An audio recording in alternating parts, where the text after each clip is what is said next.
Hello everyone, आपका बहुत बहुत स्वागत है अपने चैनल केमिस्ट्री में। जहाँ पर हम लोग पढ़ते हैं केमिस्ट्री से रिलेटेड सारी बातें और उसी की सीरीज़ के रिगार्डिंग हम लोग अभी पढ़ रहे हैं आपके जो JEE मेंस के PYQs होते हैं उसको। ठीक है, तो आज हम लोग सॉल्व करेंगे 8 अप्रैल 2023 में हुआ सेकंड शिफ्ट का पेपर। अब चलिए फटाफट हम लोग सॉल्व करना चालू कर देते हैं, ज़्यादा हम लोग डीले नहीं करेंगे भाई। इसमें देखो क्वेश्चन नंबर फर्स्ट वाला ही आपके पास में दे के रखा हुआ है।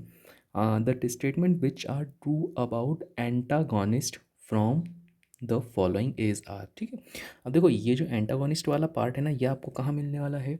ये मिलने वाला है आपको केमिस्ट्री इन एवरीडे लाइफ, उस चैप्टर के अंदर मिलने वाला। तो केमिस्ट्री इन एवरीडे लाइफ में जो ड्रग्स वाला पोर्शन है ना, वहाँ पर आपको मिल जाएगा।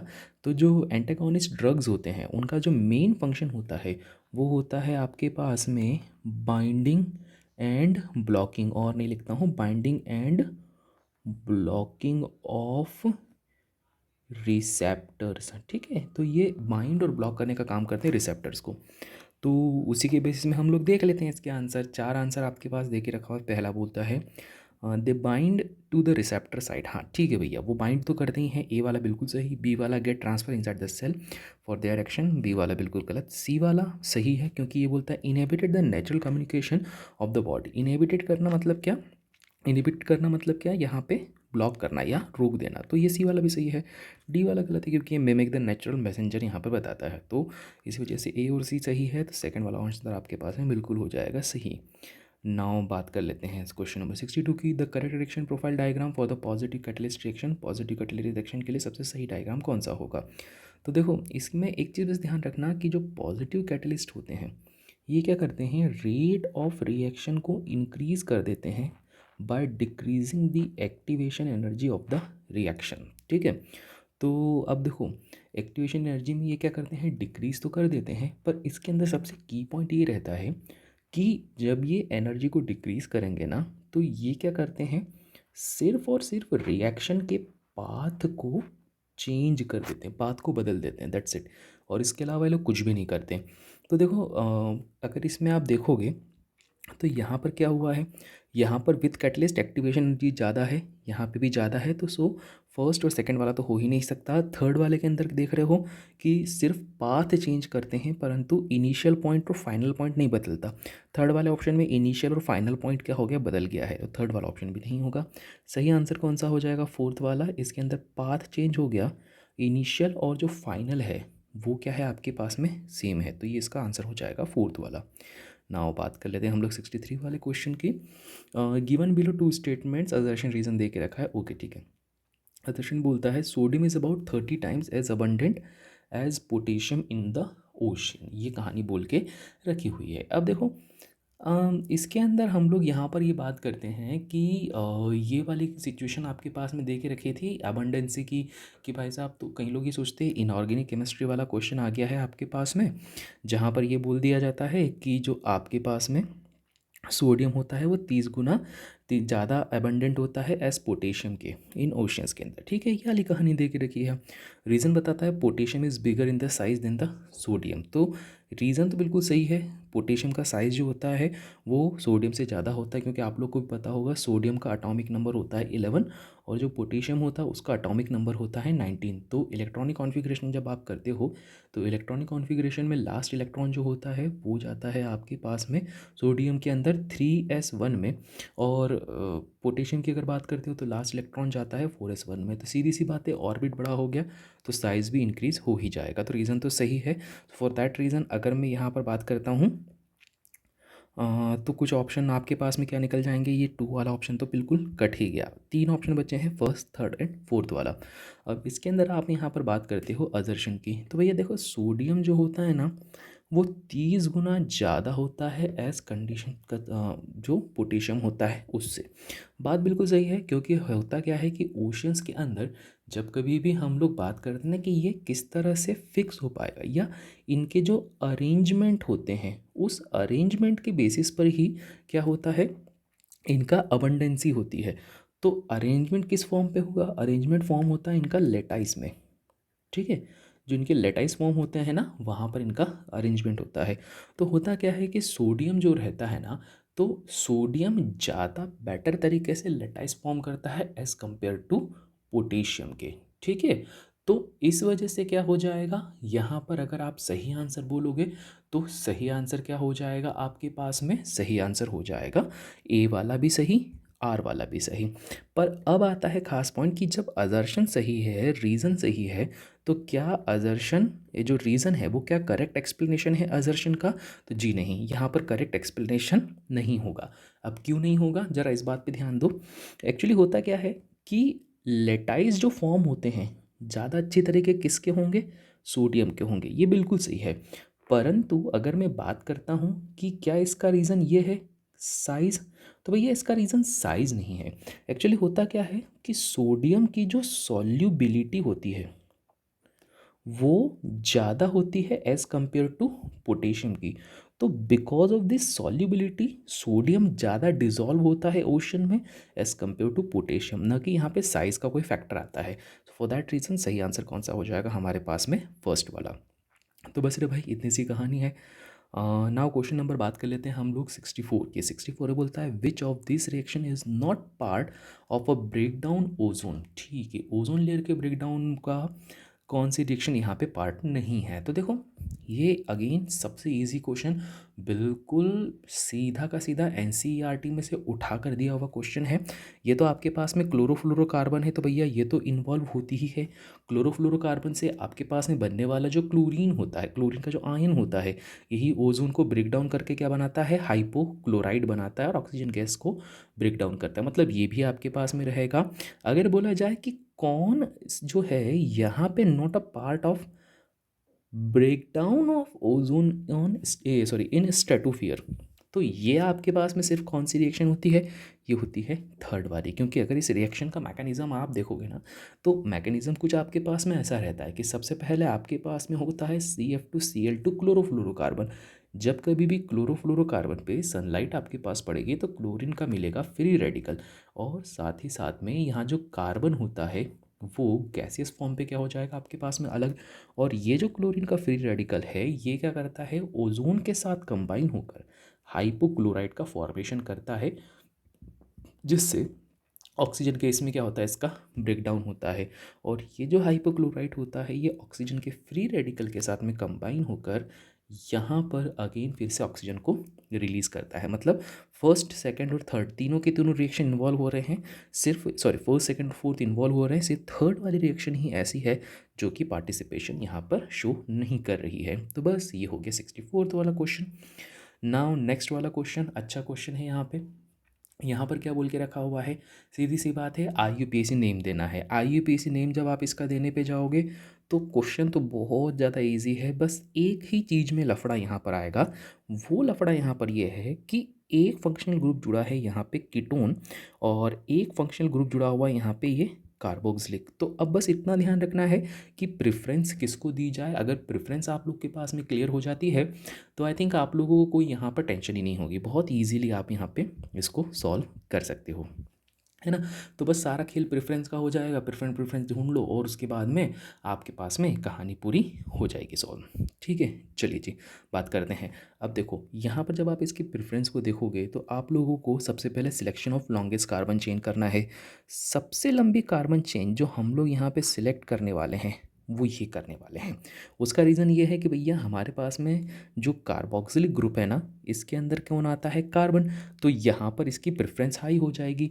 तो मेरे पास में जो मॉलिक्यूल बनेगा वो बनेगा CH3, C double bond O, यहाँ आएगा CH2, फिर आएगा सिंगल बॉन्ड CH2, फिर आएगा मेरे पास में CH, फिर यहाँ आएगा COO और H, और यहाँ पर आ जाएगा आपके पास में CH3 ग्रुप या मिथाइल ग्रुप। अब हो गया selection of longest carbon chain, आप लोग को यहाँ पे दिखाई दे जाएगी। नंबरिंग दे देता हूँ। यहाँ पर आपके पास में कार्बोक्सिलिक एसिड पे क्या हो जाएगा, नंबर 1, यहाँ हो जाएगा 2, 3, 4, 5 और 6। सेकंड पोजीशन पे मिथाइल ग्रुप रहेगा, तो सेकंड पोजीशन पे मिथाइल ग्रुप की अगर बात करते हो तो ये हट गया, ये हट गया, सिर्फ यही है। सेकंड पोजीशन पे मिथाइल ग्रुप इसमें दे के रखा है, पाँचवीं पोजीशन पे ऑक्सो, जबकि पाँचवीं पोजीशन पे फॉर्माइल। तो ये तो पॉसिबल नहीं है। सीधी सी बात क्या होगा, कीटोन को जब कभी भी एज अ प्रीफिक्स ट्रीट किया जाता है तो इसको क्या लिखा जाता है, ऑक्सो। तो सही आंसर कौन सा होगा, फर्स्ट वाला, 2 मिथाइल 5 ऑक्सो हेक्सेनोइक एसिड। तो बस हो गया सॉल्व ये भी। नाउ क्वेश्चन नंबर 66 पे बात कर लेते हैं। 66 का डायग्राम देखते ही तुम लोगों को यहाँ पर समझ में आएगा कि भैया कौन सा वहाँ पर फॉर्मूला बना के रखा हुआ है। और ये वाला तुमको उसमें देखने को मिलता है पीरियोडिक टेबल्स में, कि हेनरी मूजले ने क्या करा था, एक्सरे स्पेक्ट्रा के थ्रू कुछ ग्राफ रिप्रेजेंटेशन बनाया था, जहाँ पर न्यू इसकी फ्रिक्वेंसी होती है और जेड इसका क्या होता है, atomic number. As it is NCERT से छपा हुआ क्वेश्चन, जहाँ पर ये बता के रखा हुआ था कि फ्रीक्वेंसी का जो स्क्वायर रूट होता है वो डायरेक्टली प्रोपोर्शनल होता है किसके, वो डायरेक्टली प्रोपोर्शनल होता है एटॉमिक नंबर के। और इसके लिए ग्राफ कौन सा था, सेकंड वाला। सीधा एनसीईआरटी से उठा कर दिया हुआ, कोई एक्स्ट्रा काम नहीं करा है, कुछ भी एक्स्ट्रा चीज़ नहीं करी गई है। अब देखो ये वाला क्वेश्चन, ये वाला जो क्वेश्चन है ना, क्वेश्चन नंबर 67, ये बार बार पूछा हुआ क्वेश्चन है। ठीक है, बार बार पूछा हुआ क्वेश्चन क्यों, क्योंकि इसके अंदर क्या है, आपको सीधा सीधा यहाँ पे ये बता के रखा गया है कि भैया नंबर ऑफ़ अनपेयर्ड इलेक्ट्रॉन कितने होंगे। बस इसमें ज़्यादा कुछ नहीं ध्यान रखना है। यहाँ पर सबसे पहले ध्यान रखा जाता है साइनाइड का, क्योंकि साइनाइड क्या होता है, एक स्ट्रॉन्ग लिगेंड की कैटेगरी में आता है। बाकी अमोनिया, वाटर जो होंगे ये सारे वीक लिगेंड की कैटेगरी में आएंगे। तुमको करना क्या है, अनपेयर्ड इलेक्ट्रॉन को फाइंड आउट करना है। मैं एक सॉल्व करके दिखा देता हूँ, सॉल्व कर देते हैं। तो सबसे पहला काम ये होता है, आपके पास में होगा क्रोमियम, ये रहा साइनाइड, ये रहा 6, और यहाँ पे रहा आपके पास में 3 नेगेटिव। क्रोमियम का हम लोगों को यहाँ पर नहीं पता कि ऑक्सीडेशन नंबर क्या है, तो इसको लिखना पड़ेगा x, प्लस आपके पास में 6 साइनाइड है और हर किसी साइनाइड के लिए -1 होता है, ओवरऑल चार्ज होगा -3। तो यहाँ पर अगर मैं x की वैल्यू निकालने जाऊँगा तो ये हो जाएगा +3। तो इसका मतलब जो क्रोमियम होता है, अच्छा क्रोमियम आपके पास में आ गया। अब क्रोमियम के हिसाब से आपको क्या करना है, उसके इलेक्ट्रॉनिक कॉन्फ़िगरेशन को यहाँ पे फाइंड आउट कर देना है। क्रोमियम का एटॉमिक नंबर, अगर एटॉमिक नंबर बोल रहा हूँ मैं, क्रोमियम की अगर बात करते हैं तो ये आपके पास में कौन सा है, 3D सीरीज़ आएगा। क्रोमियम के अंदर आपके पास में होते हैं 24 इलेक्ट्रॉन्स। में भी क्या कर रहा हूँ यार, 24 इलेक्ट्रॉन्स होते हैं। ठीक है, 24 इलेक्ट्रॉन्स का मतलब क्या होगा कि ये हो जाता है आपके पास में AR, फिर आपके पास में आ जाएगा 4s2, और फिर आएगा आपके पास में 3d4। ठीक है, ये वाली कहानी होती है। अब बस इसी के बेसिस पर क्रोमियम ये होता है, और अगर क्रोमियम को आपने +3 बना दिया तो 3 इलेक्ट्रॉन बाहर चले जाएंगे। 3 इलेक्ट्रॉन कहाँ से जाएंगे, 2 इलेक्ट्रॉन जाएंगे यहाँ से, 1 इलेक्ट्रॉन जाएगा यहाँ से। तो इस बेसिस पर आपके पास में क्रोमियम जो बनेगा वो बनेगा आपके पास में 3d3। अगर ये 3d3 बना है तो इस बेसिस में यहाँ पर हो गया एक खाली डब्बा, 1 2 और 3। ठीक है, अब आपको करना क्या था, आपसे क्वेश्चन सिंपल से ये पूछ के रखा था ना कि नंबर ऑफ अनपेयर्ड इलेक्ट्रॉन कितने यहाँ पर होने वाले हैं। तो 3 अनपेयर्ड इलेक्ट्रॉन, तो यहाँ से यहाँ पे। अब देखो यहाँ से तुम लोग को क्लियर हो गया ना, अब तुम लोग सॉल्व कर सकते हो, सॉल्व करके देख लेना।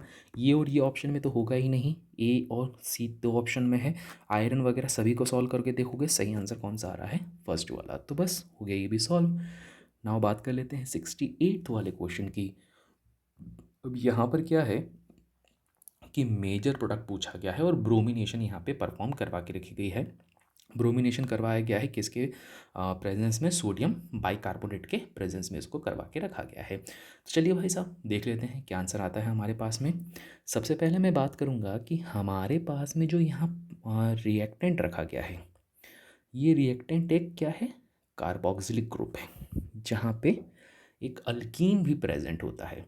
अब जब कभी भी आप इसका ब्रोमिनेशन करवाते हो तो ब्रोमीन कैसा है, ब्रोमीन आपके पास में कुछ इस तरह से प्रेजेंट होगा। ठीक है, अब ब्रोमीन की खासियत क्या होती है, जब कभी भी ब्रोमीन इस तरह से प्रेजेंट होता है तो अगर सनलाइट नहीं रहती है स्पेसिफिकली तभी ये मैटर होता है, अदरवाइज़ ये होगा नेगेटिव, और ये वाला हिस्सा एक क्या बन जाएगा आपके पास में, पॉजिटिव बन जाएगा।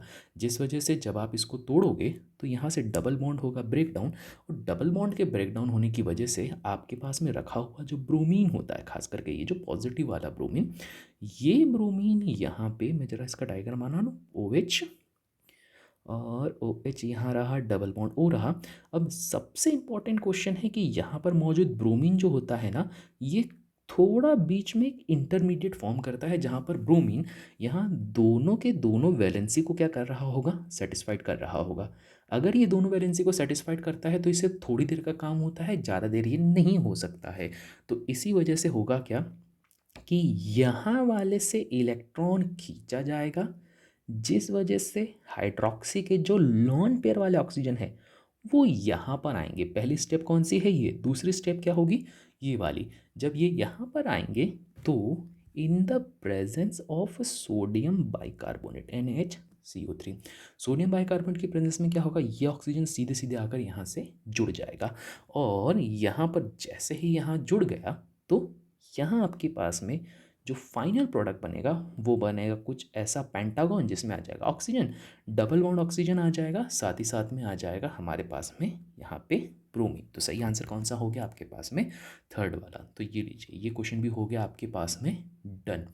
नाउ बात कर लेते हैं क्वेश्चन नंबर 69 की, जहाँ बोलता है for good quality cement the ratio of lime to the total of the oxide of silicon aluminium and iron. अब देखो ये आपके पास में as it is given data है, ठीक है, कुछ इसमें ज़्यादा दिमाग नहीं लगाना है, एज इट इज़ आपके पास में मेमोरी बेस्ड क्वेश्चन दे के रखा हुआ है। इसका जो सही रेशो होता है वो कितना होता है आपके पास में, शुड बी क्लोज टू 2% रहता है, ठीक है। कुछ ऐसे डाटा भी आपके पास में रहते हैं जो सीधे सीधे उठाकर दे दिए गए हैं, इसलिए इसको मैं डायरेक्ट इसी तरह से मेमोरी बेस्ड में ही कंसिडरेशन पे लेता हूँ। अब जैसे 70 वाला है, 70 वाले क्वेश्चन में क्या हो गया, ये भी डाटा बेस्ड है ना, कि आपके पास में नेचुरल अमीनो एसिड्स हैं और उनका जो लेटर कोड है वो आप लोग को यहाँ पे बताना रहेगा। तो ये डायरेक्ट फैक्ट है भैया, इसमें तो हम लोग अभी कुछ कर भी नहीं सकते, ठीक है। तो वैसे कर तो सकते हैं, इसको याद करने की टेक्निक्स होती हैं, वो आप लोगों को लेक्चर्स में मिल जाएंगी। पर अभी अगर बात करता हूँ तो सही आंसर इसके अंदर अगर बात की जाए तो जैसे आपके पास में है ग्लूटामिक एसिड,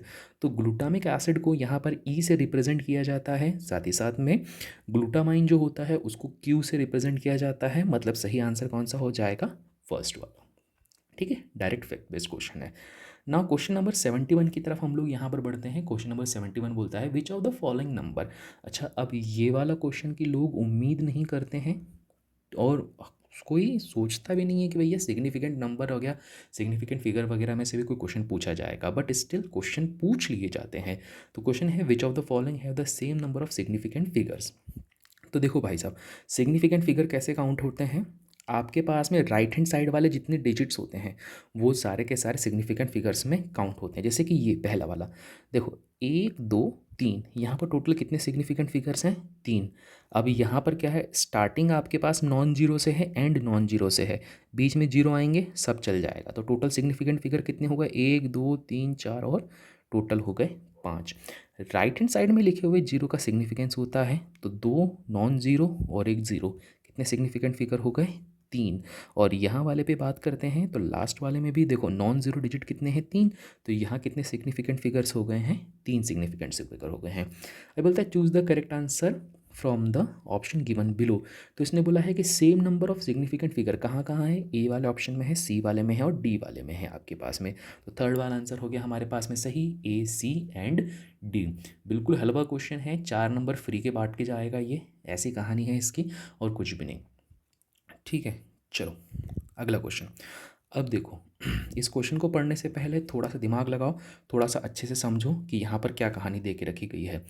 यहाँ पर स्टेटमेंट 1 स्टेटमेंट 2 दे के रखा है, पर स्टेटमेंट को ध्यान से देना। जनरली पहले स्टेटमेंट में क्या होता है कि both statement 1 and 2 are correct and statement 2 is the correct explanation of statement 1, ये रहता है, ठीक है।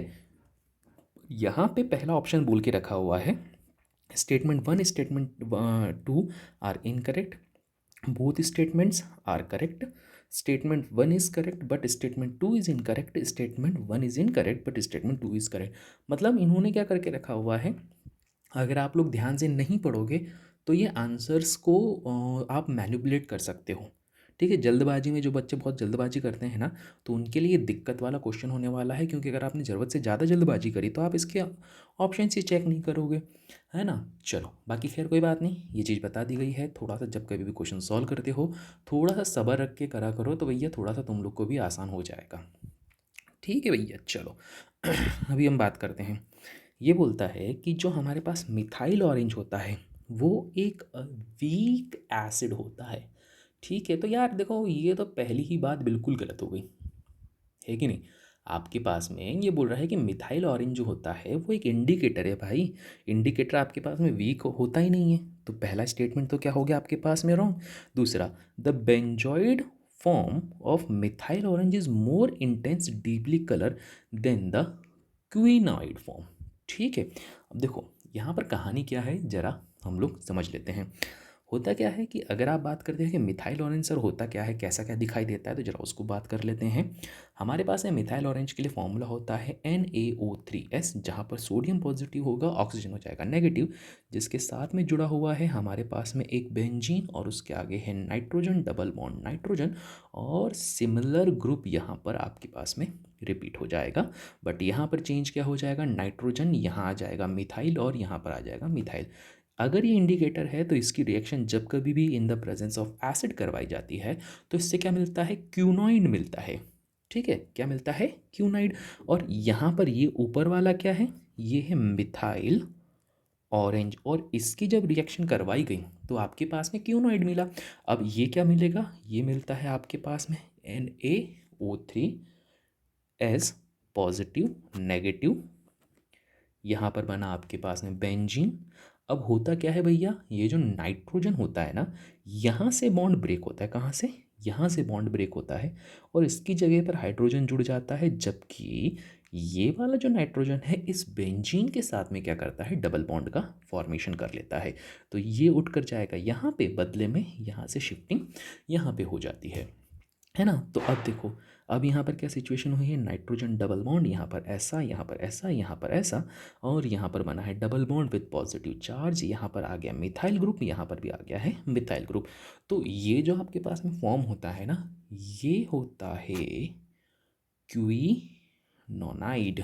ठीक है, क्यूनाइड क्यूनाइड बोल रहा हूँ, ठीक है यार, चल जाता है यार, हिंदी इंग्लिश में ऐसे ही होता है। ठीक है, तो यहाँ पर क्या हो जाएगा, क्वीनोनॉइड। और इसका जो कलर होता है वो भैया रेड कलर होता है, ध्यान रखना। जबकि इसने क्या बोल के रखा था, the benzenoid formed of methyl orange is more intense या डीपली कलर्ड देन क्यूनॉइड फॉर्म। ठीक है, ये बोल के रखा हुआ था, तो इसका मतलब क्या हुआ, स्टेटमेंट 1 और स्टेटमेंट 2 आपके पास दोनों के दोनों ही फॉल्स होंगे। तो इस वजह से सही आंसर कौन सा हो जाएगा, फर्स्ट वाला। ठीक है, तो बस इतनी। चलिए बढ़ते हैं हम लोग अब आगे के क्वेश्चन की तरफ। ऑप्शंस देखो, एक्चुअली जब क्वेश्चंस बना रहे थे ना, तो उस टाइम पे क्या हुआ था कि ये ऑप्शंस यहाँ पे सही से नहीं लिखे हुए थे, तो इस वजह से थोड़ी सी दिक्कत हो रही थी। दोबारा से इसको एडिट करके लेकर आए हैं। आपके पास में डिक्रीजिंग ऑर्डर ऑफ एसिडिटी बताना है, और टोटल आपके पास में 5 कंपाउंड दे के रखे हुए हैं। और सीधा सा हिसाब ये होता है, मैं तो ये हिसाब बोलता हूँ कि एसिडिटी जो होती है ना, डिपेंड करती है सीधा सीधा इलेक्ट्रोनेगेटिविटी के ऊपर। तो इलेक्ट्रोनेगेटिविटी जितनी ज़्यादा होगी, एसिडिटी उतनी ज़्यादा होगी। साथ ही साथ में इसको कॉन्जुगेटेड बेस से भी डिफाइन करा जाता है कि भैया जिसका कॉन्जुगेटेड बेस का जितना ज़्यादा स्टेबिलिटी होगा तो एसिडिटी उतनी ज़्यादा होगी। अब इसमें आप जब कभी देखोगे तो ईजी सा साफ दिखाई दे रहा है कि भैया यहाँ पे इकलौता जो बी वाला ऑप्शन है, यहाँ पर 3 फ्लोरीन लेकर बैठा हुआ है, जो कि हाईली इलेक्ट्रोनेगेटिव ग्रुप होता है। जितना ज़्यादा नेगेटिव होगा स्टेबिलिटी बनो एसिडिटी उतनी ज़्यादा बढ़ जाएगी। फर्स्ट गया, थर्ड गया। अब देखो, जैसे ही आपके पास में कहानी हो गई, तो मतलब ये और ये दो ऑप्शन है। अब इसमें देखो, यहाँ पर बी के बाद डी है, जबकि यहाँ पर बी के बाद सी है। अगर बी के बाद में डी वाले को देखा जाए तो फ्लोरीन है, और सी में क्या है, क्लोरीन। तो ये तो पॉसिबल है ही नहीं। ठीक है, सबसे ज़्यादा एसिड ही होगा, उससे कम कौन सा होगा, डी वाला। तो BDCEA, यहाँ पर एक भी हेलोजन ग्रुप या हाईली इलेक्ट्रोनेगेटिव ग्रुप नहीं होने की वजह से इसकी एसिडिटी सबसे कम होगी इस ग्रुप के अंदर। नाउ बात कर लेते हैं हम लोग अगला वाला क्वेश्चन। यार देखो, ये भी अगेन मेमोरी बेस्ड क्वेश्चन है आपके पास में। सीधा सीधा हॉल हेराल्ड प्रोसेस के बारे में बोल के रखा गया है कि hall Herald process the following is used for reducing aluminium.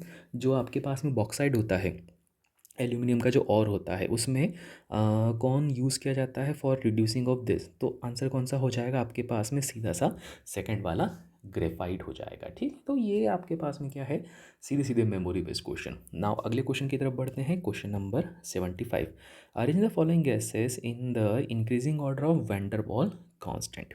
ठीक है भाई साहब। अच्छा, ये जो वैंडरवाल कांस्टेंट है ना, इसके अंदर आपके पास में ये ध्यान रखना कि वैंडरवाल कांस्टेंट पे 3 चीज़ें बहुत ज़्यादा डिपेंड करती हैं। जो वैंडरवाल फोर्स होता है, ये होती है आपके पास में size, mass and hydrogen bonding. ठीक है, 3 चीज़ों पे डिपेंडेंसी होती है, साइज, मास और हाइड्रोजन बॉन्डिंग। ठीक, अब देखो यहाँ पर आपके पास में सीधी सी बात की जाए कि भैया सबसे ज़्यादा वेंडर वॉल फोर्स किस पर अप्लाई होगा, तो वो होता है आपके पास में ये बेंजीन। सबसे ज़्यादा भारी भरकम है भैया, तो बेंजीन पे क्या हो जाएगा आपके पास में, ये सबसे ज़्यादा अप्लाई हो जाएगा। इससे कम किस में होगा, जिसके अंदर हाइड्रोजन बॉन्डिंग प्रेजेंट होती है, दैट इज़ वाटर का मॉलिक्यूल H2O। उससे कम अगर बात करते हो तो वो किस पर होगा, वो होगा मीथेन गैस CH4। सबसे कम किस पे होगा, ऑर्गन, जो कि आपके पास में क्या है, एक नोबल गैस है। तो इसी बेसिस पर अगर आप बात करते हैं कि choose the correct option of the following, the following gases increasing order. अच्छा, इंक्रीजिंग ऑर्डर में बढ़ाना है ना, तो सबसे कम से ज़्यादा, तो सबसे कम पे कौन आएगा, ऑर्गन। फिर आएगा आपके पास में मीथेन CH4। फिर सॉरी, फिर आएगा आपके पास में H2, फिर लास्ट में क्या आ जाएगा आपके पास में, बेंजीन आ जाएगा, है ना। तो सबसे कम से ज़्यादा की तरफ ही जाएगा, तो ये हो जाएगा A B C and D। तो सही आंसर कौन सा हो गया, फर्स्ट वाला। नाउ क्वेश्चन नंबर 76 की बात कर लेते हैं। क्वेश्चन नंबर 76 अगेन आपके पास में स्टेटमेंट वाला क्वेश्चन है, और इस स्टेटमेंट वाले क्वेश्चन के अंदर ये बता के रखा हुआ है, in redox titration the indicator used are sensitive to the change in pH of the solution. अब यार देखो, इस तरह के क्वेश्चन के लिए क्या कहा जाए, ये भी फिर सीधा सीधा ये लोग NCERT से उठा कर दे रहे हैं क्वेश्चंस, जिसके अंदर सीधा रेडॉक्स टाइट्रेशन कराया जा रहा है, the indicator use sensitive to change in the pH of the solution. तो अगर आप इसमें बोलते हैं कि भैया ये वाला बात क्या है, सही है या गलत है, तो भैया स्टेटमेंट बिल्कुल गलत है। ठीक है, ये बिल्कुल गलत है आपके पास में। दूसरा बोलता है acid base titration the indicator use are sensitive change in the oxidation potential. भैया होता ही नहीं है ना, स्टेटमेंट 1 भी गलत है, स्टेटमेंट 2 भी गलत है। ठीक है, तो सीधा सीधा सही आंसर कौन सा हो जाएगा, both statement 1 and 2 are incorrect. Now next question पे बात करते हैं, which of the following can reduce the decomposition of peroxide on exposure to light. ठीक है, अब ये भी अच्छा क्वेश्चन है आपके पास में कि कौन यहाँ पर डिकम्पोजिशन होता है ऑफ पेरोक्साइड के ऑन एक्सपोजर ऑफ लाइट। तो भैया एक ही है आपके पास में दुनिया का सबसे पहला synthesized organic compound, that is urea. Urea जो होता है वो क्या करता है, एज अ स्टेबलाइजर वर्क करता है पेरोक्साइड के डिकम्पोजिशन पे। तो सही आंसर कौन सा हो जाएगा, सेकंड वाला। नाउ अब इस तरह के क्वेश्चन होते हैं मेरे सबसे फेवरेट वाले, जिसके अंदर आपके पास में अच्छा खासा दिमाग लगाना पड़ जाता है। The correct order of reactivity of following haloarenes towards the nucleophilic substitution reaction. Nucleophiles क्या होते हैं, ये होते हैं आपके पास में नेगेटिव ग्रुप। और आप लोगों को ये पता होना चाहिए कि जो बेंजीन होता है, इसमें जनरली क्या सपोर्ट होता है, इसमें सपोर्ट होता है इलेक्ट्रोफिलिक सब्स्टिट्यूशन। ध्यान रखना, सबसे ज़्यादा जो सपोर्ट होता है ना इसके अंदर, वो क्या होता है, electrophilic substitution reaction. Nucleophilic substitution reaction सिर्फ एक ही शर्त पे होता है, अगर बेंजीन के अंदर इलेक्ट्रॉन विड्रॉइंग ग्रुप जुड़े हुए होते हैं। जैसे आपके पास रहा नाइट्रो, अगर आपके पास में नाइट्रो ग्रुप प्रेजेंट होगा ना, तो नाइट्रो होता है एक इलेक्ट्रॉन विड्रॉइंग ग्रुप, जो कि करता क्या है कि यहाँ जैसे ये सपोज ऐसा है ना, यहाँ थोड़ा सा बना दूँ, जैसे यहाँ पर सपोज़ आपके पास में रखा हुआ है क्लोरीन, और यहाँ पर रखा हुआ है नाइट्रो। तो ये क्या करता है, यहाँ से इलेक्ट्रॉन खींचना चालू कर देता है, और इसके इलेक्ट्रॉन को रिमूव करने की वजह से बेंजीन के अंदर या बेंजीन की रिंग में क्या होता है, ऑब्वियस बात है, इलेक्ट्रॉन खींचेगा तो पॉजिटिविटी जनरेट होती है, जिस वजह से अगर पॉजिटिव जनरेट हुआ तो न्यूक्लियोफाइल का अटैक क्या हो जाएगा, ईजी। तो तुमको सिर्फ देखना है कि जिसके अंदर जितने ज़्यादा इलेक्ट्रॉन विड्रॉइंग ग्रुप होंगे, उतना ही न्यूक्लियोफिलिक सब्स्टिट्यूशन रिएक्शन सपोर्ट करेगा। तो इसका तो सीधा आंसर तुमको दिखाई दे रहा है डी वाले में। देखो तीन तीन इलेक्ट्रॉन विड्रॉइंग ग्रुप प्रेजेंट है, तो तीन इलेक्ट्रॉन विड्रॉइंग ग्रुप प्रेजेंट होने की वजह से सबसे ज़्यादा अगर मैं बोलता हूँ कि न्यूक्लियोफिलिक सब्स्टिट्यूशन कहाँ पे पॉसिबल होगा, तो डी वाले में सबसे ज़्यादा इसके अंदर पॉसिबल हो जाएगा अनडाउटेडली। ठीक है, तो डी वाला हो गया। डी वाले के बाद में अगला किसका नंबर आ जाएगा, अगला नंबर आ जाएगा आपके पास में बी वाले का। क्यों, क्योंकि इसके पास में भी एक नाइट्रो ग्रुप प्रेजेंट है। तो डी के बाद में आपके पास बी कौन सा ऑप्शन में आ रहा है, फर्स्ट वाला ऑप्शन में आ रहा है डी बी। उसके बाद में क्या आएगा, हेलोजन वाला ए। ठीक है, ए वाला जहाँ पर सिर्फ क्लोरीन है और ये मिथाइल है। तो मिथाइल क्या होता है आपके पास में, ये इलेक्ट्रॉन डोनेटिंग ग्रुप होता है। तो जहाँ पे इलेक्ट्रॉन विड्रॉइंग ग्रुप न्यूक्लियोफाइल को सपोर्ट करता है, वहीं पर इलेक्ट्रॉन डोनेटिंग ग्रुप क्या करता है, इलेक्ट्रोफिलिक सब्स्टिट्यूशन को सपोर्ट करता है। तो सही आंसर कौन सा हो जाएगा इसमें, फर्स्ट वाला। हाँ, नाउ 79 वाला क्वेश्चन, ये एनालिटिकल केमिस्ट्री में से काफ़ी ज़्यादा क्वेश्चन पूछे जा रहे हैं अभी। तो इसमें बोलता है आपके पास कोई कंपाउंड एक्स है when treated with phthalic anhydride. Phthalic anhydride के साथ में जब इसको ट्रीट किया जाता है in the presence of concentrated sulphuric acid. Okay भैया, ओके। तो इससे मिलता है मुझे वाई, और y is use as a acid base indicator. x and y are respectively.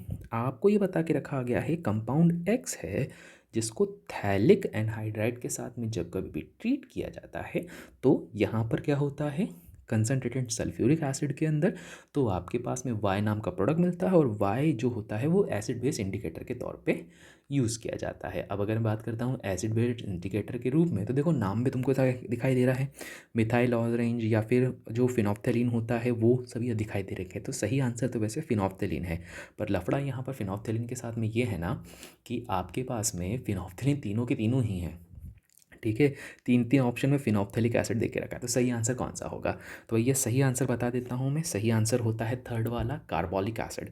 अब देखो होता क्या है कि आपके पास में फिनॉल ग्रुप जो होते हैं, कलर ज़रा चेंज कर दूँ पेन का, जो आपके पास में होते हैं ये फिनॉल ग्रुप, इन फिनॉल ग्रुप्स के साथ में क्या होता है, सपोज ये हाइड्रोजन ऐसा रहा, ऐसा ऐसा ऐसा ऐसा ऐसा ऐसा ऐसा ऐसा और ऐसा।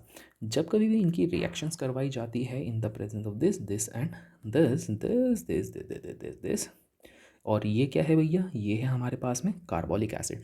तो कार्बोलिक एसिड के प्रेजेंस में जब कभी भी रिएक्शन करवाई जाती है वाटर यहाँ पर रिड्यूस हो जाता है, क्योंकि आपने एक यहाँ डिहाइड्रेटिंग रिएजेंट मिला के रखा है, that is concentrated sulphuric acid. ध्यान रखना कंसनट्रेटेड सल्फ्यूरिक एसिड हमेशा डिहाइड्रेटिंग रिएजेंट के तौर पर काम करता है, जिससे कि आपके पास में क्या बन जाएगा, जिससे कि आपके पास में बन जाएगा फिनॉप्थेलिन। सीधा सीधा जो डायग्राम दे के रखा है वही बना दो, ये ऐसा रहा, ये यहाँ पर ऐसा, यहाँ पर ऐसा, ये आ जाएगा कार्बन ऑक्सीजन कार्बन, और फिर ऐसा ऐसा ऐसा ऐसा, थोड़ा सा पूर्ति कर लेना भैया यार, डबल बॉन्ड ओ, ये क्या बन जाएगा आपके पास में फिनॉप्थेलिन। तो बस सिंपल है, तो ये हो गया 79 का सी वाला ऑप्शन।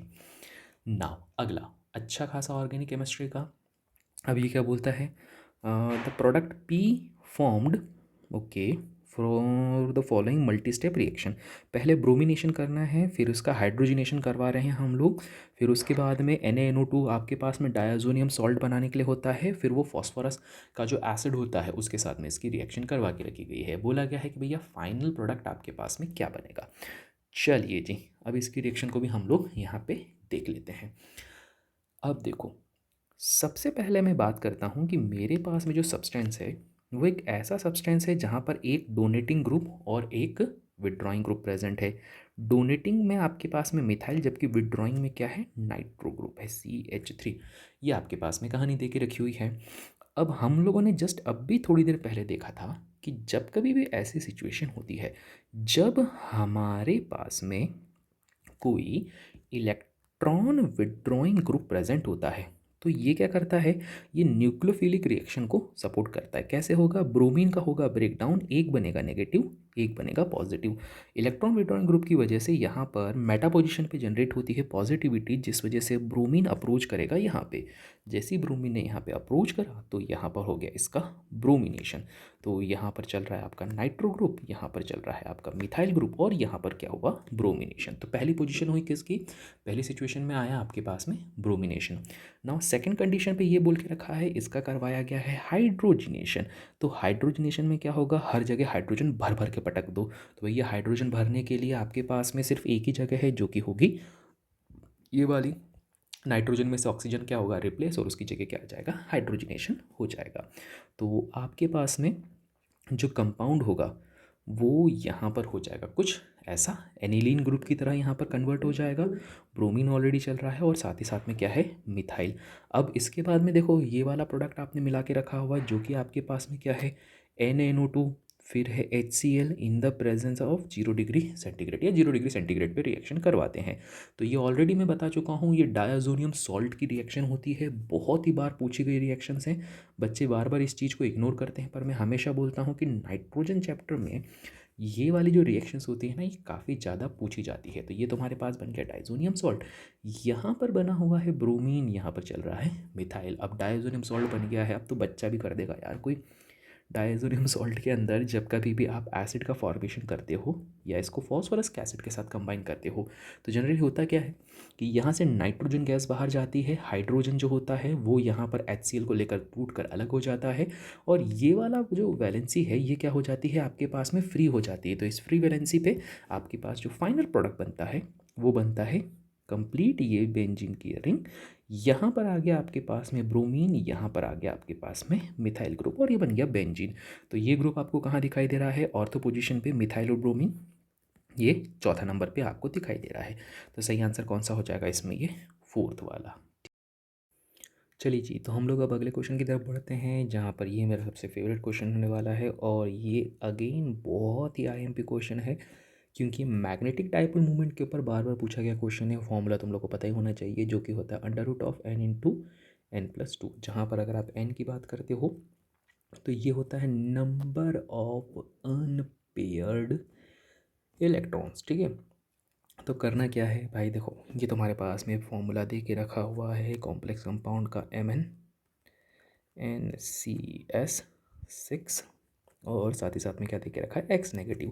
तो तुमको यहाँ पर इस X की वैल्यू को फाइंड आउट करना है। अब देखो यार, नंबर ऑफ अनपेयर्ड इलेक्ट्रॉन निकाल दोगे तुम्हारा काम वैसे भी ऑलरेडी हो जाएगा। अब 6.606 आपके पास में है, तो 6.06 which is equal to under root, तो अंडर रूट इधर करोगे तो ये बन जाएगा स्क्वायर n/n+2 हो जाएगा। सब कुछ सॉल्व करके देख लेना, n की वैल्यू कितनी आने वाली है आपके पास में 5। तो इसके पास में 5 अनपेयर्ड इलेक्ट्रॉन होंगे, और मैंगनीज़ 5 अनपेयर्ड इलेक्ट्रॉन पे कैसा होता है? मैंगनीज जो होता है 5 अनपेयर्ड इलेक्ट्रॉन पर होता है आपके पास में 3d5 एंड 4s0। तो d ऑर्बिटल में ऐसा है, तो भैया मैंगनीज की जो ऑक्सीडेशन स्टेट है वो कितनी है आपके पास में? +2। NCS क्या होगा? -1, तो क्या हो जाएगा? +2, और ये हो जाएगा 6 into -1 which is equal to -x, है ना। तो ये x की वैल्यू आपके पास में निकल जाएगी ईजिली। अब देखो भैया, ये अपने आप ही चलने लग जाता भाई साहब, हाँ ऐसा हो जा। चलिए जी, अब इसके अंदर आपके पास में फाइनल आंसर क्या निकल कर आएगा, ईजिली आप लोग सोच सकते हैं। यहाँ पर आपके पास में सॉल्व करा तो ये हो जाएगा 6 में से हो जाएगा 4, और यहाँ पर आ जाएगा आपके पास में -4, और यहाँ चल रहा है माइनस का एक्स एक्स एक्स, इधर माइनस से माइनस कैंसिल, एक्स की वैल्यू कितनी आ गई हमारे पास में? 4 आ चुकी है। तो बस ये हो गया सॉल्व, ये हो गया आपके पास में आंसर। नाउ नेक्स्ट क्वेश्चन की तरफ बढ़ते हैं। नेक्स्ट वाला क्वेश्चन है हमारे पास में question number 82, complete the combustion of ethane. ये भी अभी मैं कुछ टाइम से देख रहा हूँ कि लास्ट 2-3 साल से इस तरह के क्वेश्चंस बहुत ज़्यादा आ रहे हैं, जिसके अंदर आपके पास में ये कंबशन वाले फॉर्मूले को पूछा जाता है। ठीक है, तो कंबशन वाले फॉर्मूले के हिसाब से बोला जाए, for the complete combustion of ethane the amount of the heat produced as measured in bomb calorimeter. Bomb calorimeter में हीट यहाँ पर जो मेज़र की गई है 1406 kilo joule per mole, 300 kelvin temperature पे। The minimum value of T∆S needed to reach the equilibrium in kilo joule, nearest integer. R की value आपके पास में दे के रखी गई है।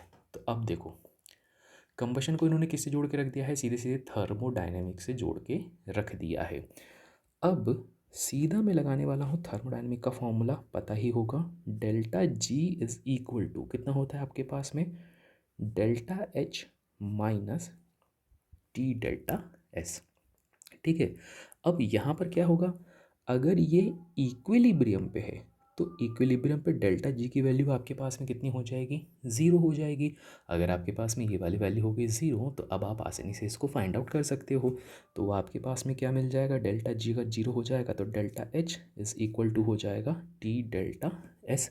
और ΔH की बात करते हो तो जो आपके पास में थर्मोडायनेमिक का रूल्स होता है उसके हिसाब से क्या होता है, ये चेंज इन इंथैल्पी बराबर change in internal energy plus n, फिर क्या आ जाएगा आपके पास में? Number of moles of gases, और यहाँ पर आ जाएगा RT which is equal to आ जाएगा मेरे पास में T∆S। सारी कहानी तो दे के रखी हुई है भैया। इंटरनल एनर्जी आपके पास में कंबशन पे दे के रखी है 1406 माइनस का, प्लस यहाँ पर आ जाएगा आपके पास में n की वैल्यू हमारे पास में कितनी दे के रखी हुई है? 2 मॉलिक्यूल दे के रखा हुआ है ना। और जो आपके पास में NGRT होता है, ये तुमको पता होना चाहिए, विथ नेगेटिव साइन आता है हमेशा। और अगर ये आपके पास में नेगेटिव साइन के साथ में आता है तो ये हो जाएगा सपोज -2। R की वैल्यू दे के रखी 8.3, टेम्परेचर दे के रखा हुआ है आपके पास में 300 केल्विन का। ठीक है रे भैया, ये वाली कहानी आपके पास में दे के रखी गई है। पर जो इसकी वैल्यू होती है उसको बैलेंस करने के लिए, जो कि आपके पास में ही था ना 8.3, इसलिए क्या हो जाएगा 10⁻³ का करना पड़ेगा हम लोगों को मल्टीप्लाई, है ना। तो ये वाली कहानी हो जाएगी। सॉल्व करा तो आपके पास में टी डेल्टा इसकी वैल्यू आ जाएगी। सॉल्व करके देख लेना, अप्रॉक्सीमेटली आंसर आपके पास में आ जाएगा 1411। ठीक है, टी डेल्टा इसकी जो वैल्यू आ रही है ना अप्रॉक्सीमेटली, वो कितनी आ रही है 1411 यहाँ पे आ जाएगी। तो सही आंसर क्या हो जाएगा 1411 किलो जूल। तो लियो भाई, हो गया ये भी सॉल्व। हाँ, इसी बात पे हमारे पास में क्वेश्चन नंबर 83 पर आते हैं। क्वेश्चन नंबर 83 बोलता है कि आपके पास में सॉल्युबिलिटी प्रोडक्ट यहाँ पर दे के रखा हुआ है। सॉल्युबिलिटी प्रोडक्ट के अंदर आप लोगों को ये बोल के रखा हुआ है कि आपके पास में है BaSO4, इसका सॉल्युबिलिटी प्रोडक्ट दे के रखा है KSP दिस वन, और the solubility of barium sulphate of this solute of this. ठीक है, मोलर मास ऑफ BaSO4 दे के रखा हुआ है। तो भैया सीधे सीधे सॉल्युबिलिटी प्रोडक्ट वाला आपके पास में फॉर्मूला दे के रखा हुआ है, सारी कहानी दे के रखी हुई है। अब तुम लोगों को करना क्या था, करना कुछ भी नहीं है। जब कभी भी BaSO4 को डिज़ोल्व करा जाता है तो हमको पता है ये टूटता है आपके पास में Ba2 positive plus SO4 2 negative के रूप में, है ना। अब ये बोलता है कि आपके पास में जो सॉल्युबिलिटी प्रोडक्ट है, सॉल्युबिलिटी प्रोडक्ट को क्या लिखते हैं अपन यहाँ पे KSP, तो सॉल्युबिलिटी प्रोडक्ट है इसका 1 × 10⁻⁻10। और फिर ये बोलता है द सॉल्युबिलिटी ऑफ BaSO4 जो है वो है 0.1 molarity of K2SO4 solute is this. ये आपको फाइंड आउट करना था। अब सारी वैल्यू तुम्हारे पास में दे के रखी भैया, कुछ भी तो नहीं करना था। अब यहाँ पर क्या हो जाएगा, KSP के लिए फॉर्मूला आपके पास में क्या हो जाएगा, BaSO4 के लिए ये हो जाएगा आपके पास वो क्वांटिटी x जो आपको चाहिए थी, और आ जाएगा x प्लस 0.1। अब KSP की वैल्यू आपके पास 1 × 10⁻⁻10, ये आपके पास में दे के रखा हुआ था। अब यहाँ पर आ जाएगा आपके पास में, जब इसको सॉल्व करोगे तो कुछ नहीं यार, वो x की वैल्यू को फाइंड आउट कर लेना। यहाँ पर मैं लिख दूँ 10⁻⁻10 चल रहा है, x की वैल्यू फाइंड आउट करना है। x की वैल्यू आएगी 10⁻⁹ मोलैरिटी। तो यहाँ पर x की वैल्यू अगर ग्राम पे निकालोगे, ठीक है, तो ग्राम पे आपके पास में नियर अबाउट निकल रहा है 233 इंटू 10⁻⁹ ग्राम पर लीटर, ये भी लिखना जरूरी है। ठीक है, तो बस हो गया ये भी डन। नाउ बात कर लेते हैं हम लोग क्वेश्चन नंबर 84 की। क्वेश्चन नंबर 84 बोलता है the number of atomic orbitals from the following having 5 radial node is. वाह जी वाह, रेडियल नोड आया, क्वांटम नंबर वाला क्वेश्चन आपके पास में है। ये आप लोगों ने पढ़ के रखा होगा एटॉमिक स्ट्रक्चर के अंदर, है ना। तो नंबर ऑफ रेडियल नोड्स आपको फाइंड आउट करना है। तो भैया रेडियल नोड्स के लिए आपके पास फॉर्मूला क्या होता है, n-l माइनस का 1, ये होता है आपके पास में फॉर्मूला। अब एक एक करके आप चेक कर लो यहाँ पे, अगर आप 7s 7p जो भी कुछ चेक करना चाहो, ठीक है, तो आपके पास में इसका आंसर आ जाएगा। The number of atomic orbitals from the following having 5 radial nodes. अब रेडियल नोड आपके पास में क्या होना चाहिए, 5 निकलना चाहिए। तो चलो भैया चेक करके देख लेते हैं। जैसे अगर आप यहाँ पे 7s का चेक करते हो तो इसको कहाँ लोगों यहाँ लिख देता हूँ। जैसे आप 7s के लिए चेक करते हो तो 7s में यहाँ पर हो जाएगी 7, और l क्या होता है हमारे पास में, azimuthal quantum number. Azimuthal quantum number इसके लिए कितना होता है 0 - 1। कितना आंसर आया यहाँ पे, यहाँ पर आंसर आ गया 6, मतलब 7s पे तो 5 रेडियल नोड्स है ही नहीं। फिर उसके बाद में बात कर लेता हूँ मैं 7p पे। 7p पे अगर आप बात करते हो तो 7p पे हमारे पास जो वैल्यू आएगी वो आएगा मैग्नेट प्रिंसिपल क्वांटम नंबर हो जाएगा n, साथ ही साथ में p है तो एजीमुथल हो जाएगा 1 - 1। कितना आंसर आ गया 5। उसी तरह से 6s पे बात करते हैं तो 6s पे हमारे पास में यहाँ पर प्रिंसिपल क्वांटम नंबर हो गया n, एजीमुथल हो गया 0 माइनस का 1 विच इज़ इक्वल टू, यहाँ पर क्या आ जाएगा, अगेन आ जाएगा आपके पास में 5। ठीक है, ये लिख दो।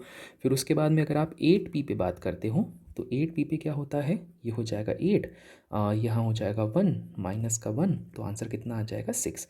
और लास्ट में अगर आप 8d पे बात करते हो तो ये हो जाएगा 8, और p और d कितना हो जाएगा -2 - 1 विच इज़ इक्वल टू 5। तो इसका मतलब आपके पास में 7p 6s और 8d, तीन ऐसे ही वैल्यूज़ हैं क्वांटम नंबर्स की जहाँ पर आपके पास में क्या हो रहा है, रेडियल नोड 5 आ रहा है। तो बस क्वेश्चन नंबर 85 भी हो गया डन, 84 हो गया सॉरी। नाउ क्वेश्चन नंबर 85 पे आ जाते हैं भैया। क्वेश्चन नंबर 85 बोलता है the number of incorrect statement from the following is. ठीक है, चलो। पहला, electrical work that a reaction can perform at constant pressure and temperature is equal to the reaction of Gibbs energy. ठीक है भैया। देखो, इसके अंदर आपके पास में जो चार ऑप्शन है, तो चार में से जो सेकंड वाला ऑप्शन है ये तो है ही इनकरेक्ट। ये बोलता है स्टैंडर्ड ईएमएफ सेल डिपेंड करता है प्रेशर के ऊपर, तो पॉसिबल ही नहीं है भैया, है ना। ये तो कभी कभी भी आपके पास में डिपेंड करेगा ही नहीं। Electrical work that a reaction can perform at constant pressure and temperature is equal to the reaction of the Gibbs energy. बिल्कुल सही।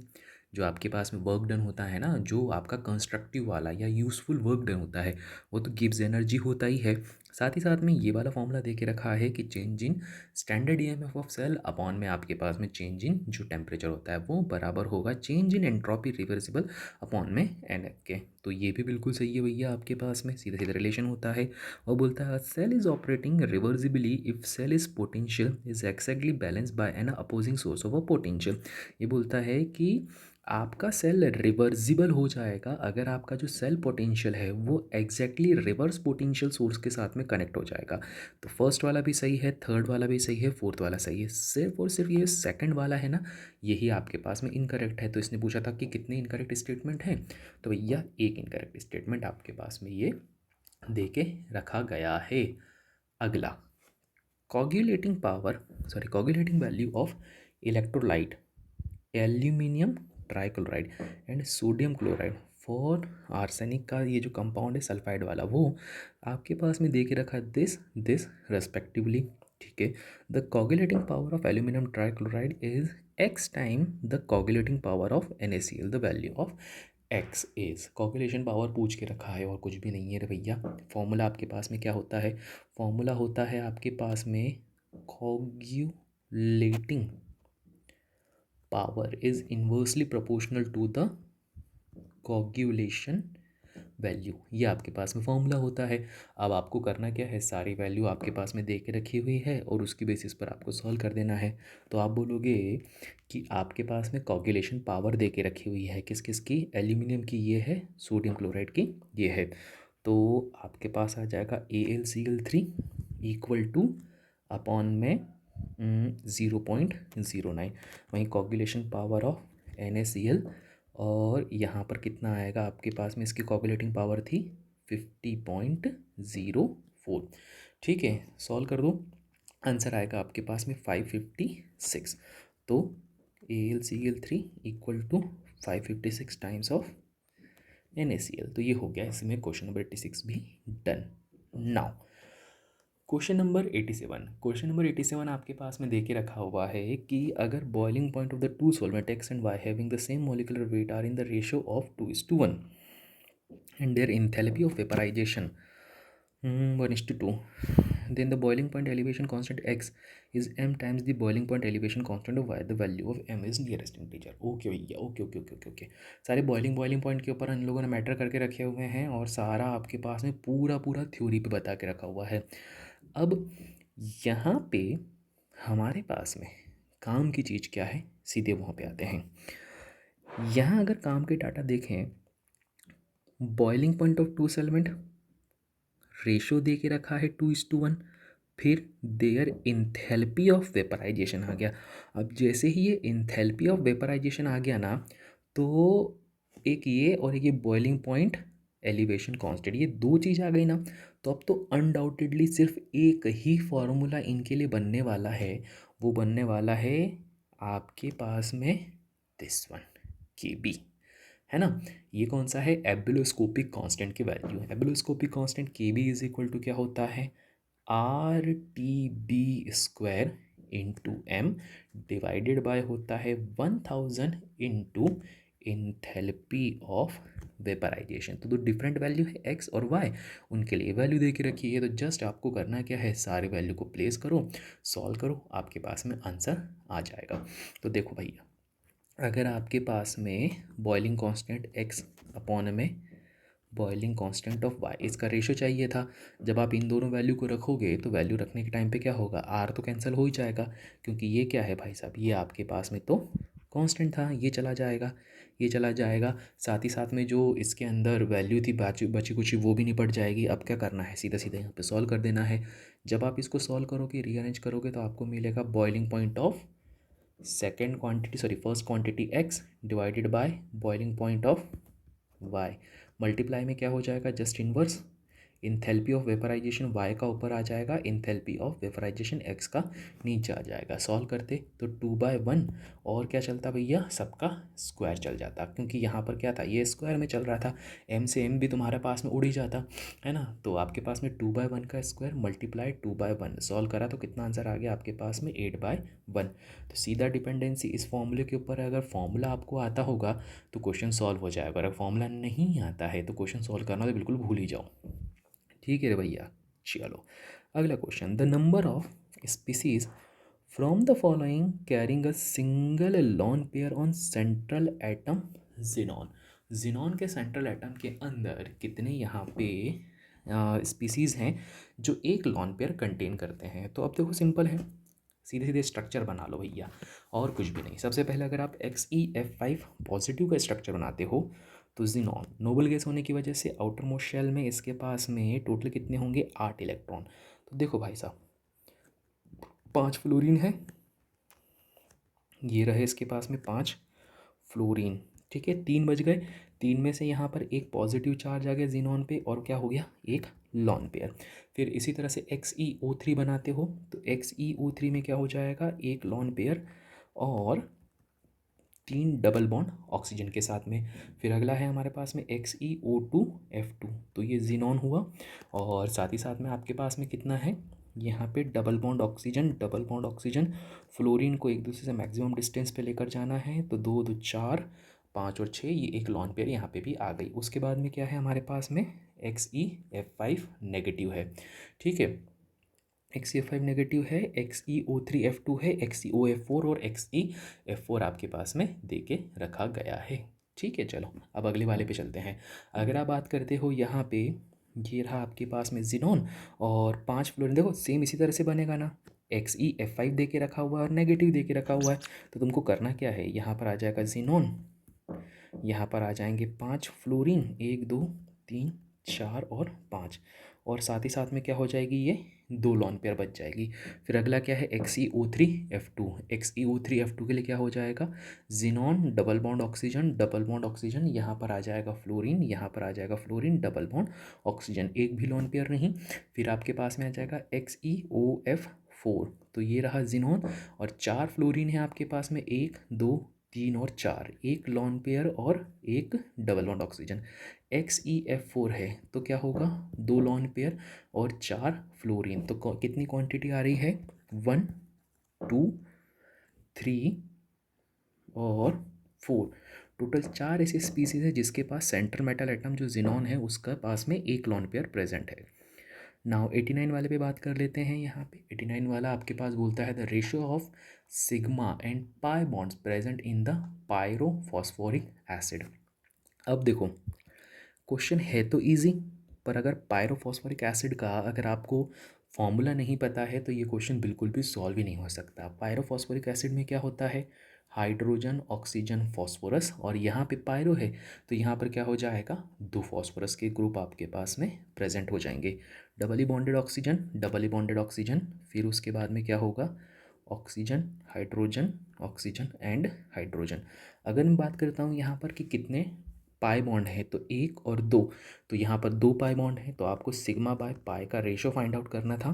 तो यहाँ पर 2 पाई बॉन्ड है और सिग्मा बॉन्ड यहाँ पर कितने हैं, सिग्मा बॉन्ड की चेक करते हैं। यहाँ पर 1 2 3 4 5 6 7 8 9 10 11 और 12, तो 12/2 रेशो कितना आ जाएगा आपके पास में, 6 आ जाएगा। तो बस ये भी हो गया डन।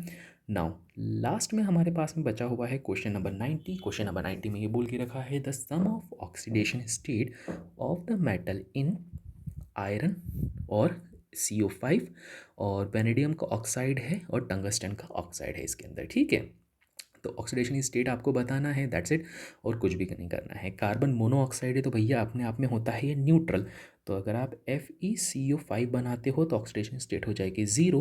वेनेडियम का ऑक्साइड अगर आप बनाते हो तो हमारे पास में क्या होता है, देखो इसको कैसे फाइंड आउट करोगे, आप बोलोगे सर वेनेडियम का मुझे नहीं पता है, तो लिख दिया X, और तो ऑक्सीजन कितना है आपके पास में, एक ऑक्सीजन है, तो एक ऑक्सीजन कितने इलेक्ट्रॉन लेता है भैया, एक ऑक्सीजन 2 इलेक्ट्रॉन लेता है, और ओवरऑल चार्ज कितना है आपके पास में +2, तो ये इधर जाएगा, तो वेनेडियम की ऑक्सीडेशन स्टेट कितनी हो जाएगी +4, तो यहाँ हो गया ये +4।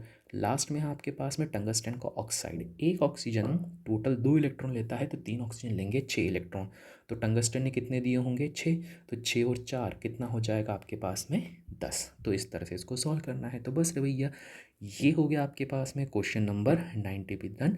और इसी के साथ में 8 अप्रैल 2023 का सेकंड शिफ्ट का क्वेश्चन पेपर भी आपके पास में हो चुका है डन।